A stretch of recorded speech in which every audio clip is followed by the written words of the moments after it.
அனைவருக்கும் வணக்கங்க. நந்திகேஸ்வர அஸ்ட்ராலஜி பேசுகிறேங்க. கொஞ்சம் ஜோதிட டிப்ஸ் எல்லாம் கொஞ்சம் சொல்கிறேங்க. இப்போ எந்த லக்கணமாக இருந்தாலும் ஓகேங்க. லக்கணம்னு இது நான் எழுதுனது தான் லக்கணம்னு இதுதான் நான் எழுதியிருக்காங்க. அப்போ இந்த லக்கணம் மட்டும் நினச்சக்கூடாது. இந்த லக்கணமாகவும் இருக்கலாம், எந்த லக்கணமாக வேணாலும் இருக்கலாங்க. இப்போ இது லக்கணம்னு வச்சுக்கலாங்க. புதன் அங்கே நீச்சமாக இருப்பார். ஆனால் லக்கணத்தில் புதனும் குருவும் அதிக பணத்தை தருவாருங்க. லக்கணத்தில் அதிக பலம் தருவாருங்க. இங்கே பாருங்கள், லக்கணத்தில் குருவும் புதனும் அதிக பலம் தருவாங்கன்னு ஒரு ஜென்ரலாக ஒரு கருத்துங்க. இப்போ இங்கே லக்கணத்தில் குரு இங்கே இருக்கிறாருன்னு வச்சுக்கோங்க. மகர வீட்டில் குரு நீச்சங்க, மீன வீட்டில் புதன் நீச்சங்க. அப்போது நீங்கள் அதிக பலம் தருவாங்க, ஆனால் நீச்சமாயிட்டாங்களே எப்படி தருவாங்கன்னு நீங்கள் கேட்கக்கூடாது. எப்படின்னா, லக்கணமாக இருந்தால் நீச்சமாக இருந்தாலுமே அதிக பலம் தருவார்.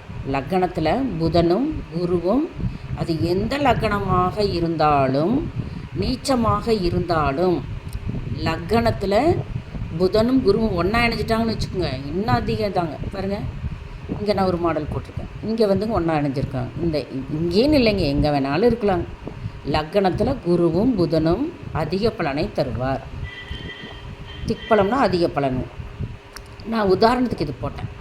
மகர வீட்டில் குரு நீச்சமும் மீன வீட்டில் புதன் நீச்சமாக வர்றதுனால உங்களுக்கு அது பலன் தருவாங்களா?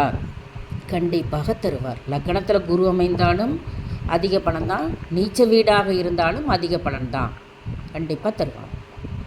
புரிஞ்சுதுங்களா? இப்போ லக்கணத்தில் புதனும் குருவும் அதிக பலத்தை தருவார். சரி, இது ஒரு பாயிண்ட், என்னோட முக்கியமான பாயிண்ட்டுங்க. இது நான் சொல்லவே இல்லை. தனிய நாள், கரிய நாள், அவமாகம் இதெல்லாம் பஞ்சாங்கத்தில் இருக்கும். இஷ்டிகாலம் இதில் எல்லாங்க சுபகாரியம் செய்யவே கூடாதுங்க. இந்த மாதிரி காலத்துல எல்லாம் சுபகாரியம் செய்யக்கூடாது. தனிய நாள் கூட மோச நாள் தான். தனிய நாள், கரிய நாள் ரொம்ப மோசம். கரிய நாளுங்க, அவமாகம், இஷ்டிகாலம் இதில் எல்லாம் சுபகாரியங்கள் செய்யக்கூடாது. என் ஃபோன் நம்பருக்கு எழுதியிருக்கேன், பார்த்துக்கோங்க. இப்போ லக்கணத்தில் ஆட்சி வீடாக இருக்குதுன்னு வச்சுக்கோங்க. இப்போ குரு இங்கே இருக்கிறார். இங்கே குரு ஆட்சி வீடாக இருக்குதுன்னு வச்சுக்கோங்க. இங்கே தனுசு வீட்டிலிங்க எந்த கிரகங்களும் பகை நீச்சம் கிடையாது. பகையும் ஆகாது, நீச்சமும் ஆகாது. அப்போது குருவும் புதன் லக்கணத்தில் இங்கே இருந்தாங்கன்னு வச்சுக்கோங்க, சொல்லவே வேண்டாங்க. லக்கணத்தில் குருவும் இருக்குது, குரு ஆட்சி வீடு, புதனும் அங்கே சமமாக இருக்கும், நட்பாக இருக்கும். அதனால் எந்த இதுவும் இருக்காது. தனுசு வீடு ஒன்று தாங்க பகை இல்லாத வீடுங்க. எந்த கிரகமும் பகை நீச்சமாக மாட்டாங்க. அப்போ குருவும் புதனும் தனுசு வீட்டில் இருந்தாங்க, லக்கணமாக இருந்து குரு ஆட்சி வீடுங்க. இது இங்கே குரு ஆட்சி தாங்க, புதன் தான் நீச்சம், குரு இங்கே இருந்தால் ஆட்சி வீடு. இந்த மாதிரி அமைஞ்சிட்டா அதிக விசேஷங்க. இப்போ புரிஞ்சுட்டிங்களா? ஒரு பாயிண்ட் உங்களுக்கு புரிஞ்சிருக்கும். புதனும் குருவும் ஒன்றாக இணைந்தோ தனித்தனியாகவோ இருந்தால், நீச்சம் பெற்றிருந்தாலும் லக்கணத்தில் இருந்தால் அதிக பலன் உண்டு. சரி, ஒரு பாயிண்ட் பிடிச்சிட்டிங்க. ரெண்டாவது பாயிண்ட்டு, லக்கணத்துக்கு எந்த லக்கணமாக இருந்தாலும் சரி, 4வது வீடு சந்திரன் சுக்கிரன். 4வது லக்கணத்திலிருந்து 4வது வீடு எது? மகர வீடு. பாருங்கள், 1 2 3 4வது வீடு. இந்த 4வது வீட்டில் சந்திரன் சுக்கிரன் இருந்தால் அதிக பலன். அது எந்த லக்கணமாக, இந்த லக்கணமாக இருந்தாலும் வச்சுக்கோங்க, இது புதன் வீடு, இந்த லக்கணமாக இருந்துன்னு வச்சுக்கோங்க, 4வது வீட்டில் புதன், அது ஆட்சி வீடாக இருக்குங்க. இங்கே சந்திரனும் சுக்கிரனும் இருந்ததுன்னா அதிக பலம். 4வது வீடு, அங்கே புதனும் ஆட்சியாக இருப்பாங்க, சந்திரனும் இருக்குது, சுக்கிரனும் இருக்குது, இன்னும் நல்லாயிருக்கும், விசேஷமாக இருக்கும். இது லக்கணம். லக்கணம் எந்த லக்கணமாக இருந்தாலும் லக்கணத்தை ஒன்றுன்னு எண்ணிக்கணுங்க. அடுத்து லக்கணத்தில் 7ஆம் வீட்டில் நீச்சமாக இருந்தாலும், நீச்சமாக 7 லக்கணத்திலிருந்து 7ஆம் வீடுன்னு எந்த லக்கணம், இந்த லக்கணத்தை எண்ணிக்கலாங்க. 1 2 3 4 5 6 7 மேச வீடு. அப்போ 7ஆம் வீடு நீச்சமாக இருந்தாலும், சனி மேச வீட்டில் நீச்சங்க. இங்கே லக்கணமாக வந்ததுன்னா 7ஆம் வீடு நீச்சங்க.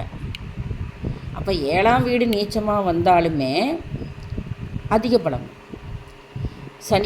சனிக்கு 7ஆம் வீடு நீச்ச வீடு, மேச வீடு சனிக்கு நீச்சங்க. அப்போ 7ஆம் வீடு நீச்சம்னா உச்ச வீடும் 7ஆம் வீடாக வருங்க. உச்சம் வரும் 7ஆம் வீடு, அதுக்கு ஆப்போசிட் 7ஆம் வீடு உச்ச வீடாக வரும். பாருங்கள், 7ஆம் வீடு நீச்சமாக இருந்தாலும் சனி மேச வீட்டில் நீச்சங்க. அதில் அதிக பலன்களை தருவார். நீசமாக இருந்தாலும் அதிகம். இதே உச்ச வீடு லக்கண வீடாக வந்துங்க 7ஆம் வீடாக வந்ததுன்னா இன்னும் நல்லாயிருக்கும், உச்சமாயிருவாருங்க. சரி, மனைவியே குறிக்குங்க. 7ஆம் வீடு மாங்கலிஸ்தானம் இல்லைங்க, அப்போ 7ஆம் வீடு மாங்கலிஸ்தானங்க, மனைவியை குறிக்கும். அந்த 7ஆம் வீடு வந்துங்க லக்கணத்திற்கு 7ஆம் வீட்டில் சனி இருந்தாவே கூட்டு தொழில் செஞ்சால் சிறப்புங்க. இது ஒரு பாயிண்ட்டு குறிச்சுக்கோங்க. இல்லை 7ஆம் வீடு மாங்கலிஸ்தான வீடுங்க, அது சனி வந்து இந்த லக்கணமாக இருந்தால், இது துலா லக்கணத்துக்காருக்கு தான் சனி நீசமாவார். இதே இங்கே வந்து இங்கே இருந்தாருன்னு சனி வச்சுக்குங்க, உச்சமடைவார். நீச்ச வீட்டுக்கு ஆப்போசிட்டு உச்சம் வீடு, அப்போது 7ஆம் வீடு, அப்போது உச்சமடைவார்னு வச்சுக்கோங்களேன். அப்போ 7ஆம் வீடு மாங்கலிஸ்தானம் வீட்டில் சனி இருந்ததுன்னா கூட்டு தொழில் செய்வாங்க. சரி, அடுத்தது 4வது பாயிண்ட் எழுதியாச்சுங்க. அடுத்தது 5, சூரியன் செவ்வாய் லக்கணத்திற்கு 10ல் இருந்தால், லக்கணத்திற்கு 10ஆம் வீட்டில் சூரியனோ இங்கே இங்கே சூரியன் ஆட்சி வீடுங்க, இங்கே லக்கணம்னா இங்கே சந்திரன் வீடு கடக வீடு வரும். இங்கே லக்கணமாக இருந்ததுன்னா தான் 10ஆம் வீடு வரும் சூரியன், 12, 11, 10ஆம் வீடு. இங்கே லக்கணம் விருச்சக லக்கணமாக இருந்தால் தான் சூரியனுக்கு 10ஆம் வீடாக வரும். இப்போ வந்துங்க சூரியன் செவ்வாய் லக்கணத்திற்கு எந்த லக்கணமாக இருந்தாலும் லக்கணத்தை 1 என்று எண்ணி 10ஆம் வீட்டில் சூரியனும் செவ்வாயும் 2 கூடி இருக்கக்கூடாதுங்க, அது ரொம்ப மகா பெரிய ஆபத்து. சூரியனும் செவ்வாய் இருந்தால் இருகதிர் தோன்றி ஒரு வீட்டில் இருந்தால் இளம் வயதில் விதவான்னு நான் சொல்லியிருக்கேன் ஒரு பாயிண்ட்டு. சூரியன் ஏதோ ஒரு செவ்வாயோ சூரியனோ இருக்கலாம். அப்போ சூரியன் 10ஆம் வீட்டில் இருந்தாலும் அதிக பலங்க, நீச்சமாக இருந்தாலும் செவ்வாய் 10ஆம் வீட்டில் இருந்தாலும் அதிக பலனை தரும். ஆனால் இரண்டுமே அதிக பலனை தரும். இரண்டும் ஒன்று சேர்ந்துருச்சுன்னு வச்சுக்கோங்க. இப்போ விருச்சக வீடு லக்கண வீடாக இருக்குதுன்னு வச்சுக்கோங்க, விருச்சக வீடு, அப்போ 12, 11, 10 சூரியன் வீடு ஆட்சி வீடாக வருங்க.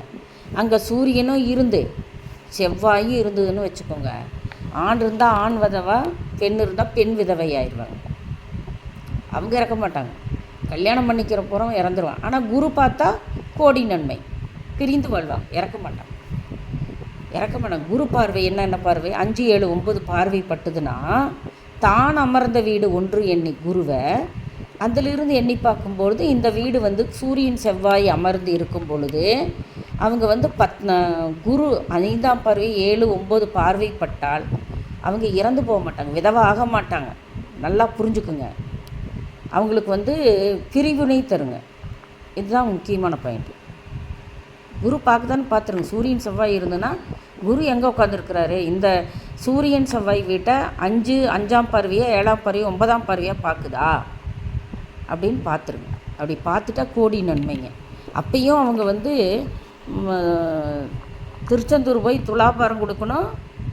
துலாபாரம் இடைக்கிடை வந்து பச்சரிசி குண்டு வெல்லம் வாழைக்காய் கொடுத்தே ஆகணுங்க, கண்டிப்பாக கொடுத்தாகணும். கல்யாணம் ஆகலைன்னா தத்து கொடுத்து தத்து வாங்கணும் அந்த குழந்தைய. சரி, அதனால் சூரியன் செவ்வாய்ங்கிறப்ப பேராசைப்படக்கூடாது.